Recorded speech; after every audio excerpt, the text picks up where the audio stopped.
यहाँ आग्रह करने आया। मैं सर पे कफन बांध के निकला हूँ, ये संकल्प लेके निकला हूँ कि जब तक बिहार को विकसित राज्य नहीं बना दूंगा, मैं भी चैन की सांस नहीं लूंगा। ये वादा आप लोगों से करता हूं। और इसके लिए राह में कितनी तकलीफें क्यों ना, मैं सब झेलने को तैयार हूं। आज चिराग पासवान से जितने विपक्षी दल हैं वो बैर क्यों रखते हैं? क्यों चिराग पासवान को समाप्त करना चाहते हैं? क्यों चिराग पासवान की राजनीतिक हत्या करना चाहते हैं? सिर्फ इसीलिए कि मैं बिहार की बात करता हूं, बिहारियों की बात करता हूं। मैं किसी जाति की नहीं, किसी धर्म की नहीं, 14 करोड़ बिहारियों की बात करता हूं। और इसके लिए इन्होंने पूरी ताकत लगा दी कि कैसे चिराग पासवान को समाप्त किया जाए। षड्यंत्र पे षड्यंत्र रचे गए। मेरी पार्टी को समाप्त किया गया ये सोचकर कि चिराग पासवान डर जाएगा, टूट जाएगा, और नहीं डरा चिराग पासवान। मेरे परिवार को तोड़ा गया ये सोचकर कि चिराग पासवान डर जाएगा, नहीं डरा चिराग पासवान। मुझे मेरे घर से बाहर तय किया गया ये सोचकर कि चिराग पासवान डर जाएगा, नहीं डरा चिराग पासवान।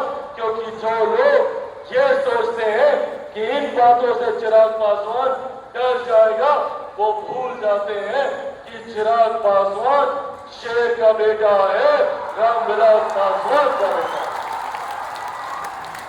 और मैं जानता हूं कि संभवतः आने वाले दिनों में और कई यातनाएं मुझे झेलनी पड़ेगी, और कई तरीके की प्रताड़नाएं मुझे झेलनी पड़ेगी। क्यों? क्योंकि मैं बिहार को विकसित राज्य बनाने की सोच के साथ निकला हूं। कई राजनीतिक दल ऐसे हैं जो नहीं चाहते कि हमारे युवा पढ़ लिख जाए। क्यों? क्योंकि उनको खुद को डर लगता है।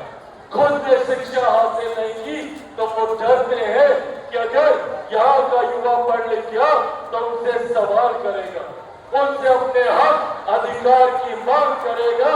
इस बात से डरते हैं, इसीलिए वो चाहते हैं कि यहाँ के युवा बाहर चले जाए, ताकि घर के बुजुर्गों को जात पात धर्म मजहब में उलझाकर फिर अपने MY समीकरण को ये लोग साधने का काम करें। साथियों, एक ईमानदार सोच, एक ईमानदार लक्ष्य के साथ मैं निकला हूं। मुझे मेरी महत्वाकांक्षाएं मायने नहीं रखती, मायने रखता है तो आपकी तकलीफें। मुझे मेरी चिंता नहीं है तो चिंता है तो मेरे युवा साथियों के भविष्य की, मेरे बच्चों के भविष्य की,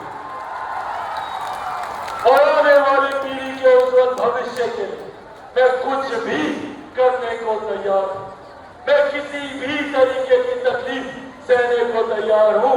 बस मैं इतना चाहता हूं कि मेरी इस मुहिम में आप भी मेरा साथ दें।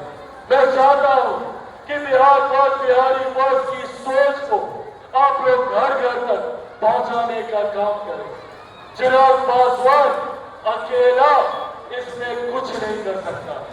चिराग पासवान को जरूरत है तो कदम कदम पर आप सबके साथ ही, आप सबके सहयोग की दीजिएगा मेरा साथ। उसके लिए सबको चिराग पासवान बनना होगा। बनेंगे चिराग पासवान? ऐसे नहीं, दोनों हाथ उठा के बताइए, बनेंगे चिराग पासवान? बनेंगे चिराग पासवान? बनेंगे चिराग पासवान? साथियों, बस मेरा साथ दीजिए। एक ईमानदार सोच के साथ, एक विकसित बिहार बनाने के लक्ष्य के साथ निकला। आज मुझे गर्व होता है कि मेरी रगों में एक ऐसे नेता का खून है जो जिस मंत्रालय में गए उन्होंने उस मंत्रालय के माध्यम से बिहार और बिहारियों के लिए जितना कर सकते थे करने का कार्य किया। और मुझे गर्व होता है कि भैया, देश की एक बड़ी आबादी, आज भी देश में 81 करोड़ लोगों को मुफ्त में अनाज दिया जा रहा है। तो ये सोच मेरे नेता, मेरे पिता आदरणीय रामविलास पासवान जी की है। साथ ही हाथ में मोबाइल फोन लेकर निकले हैं।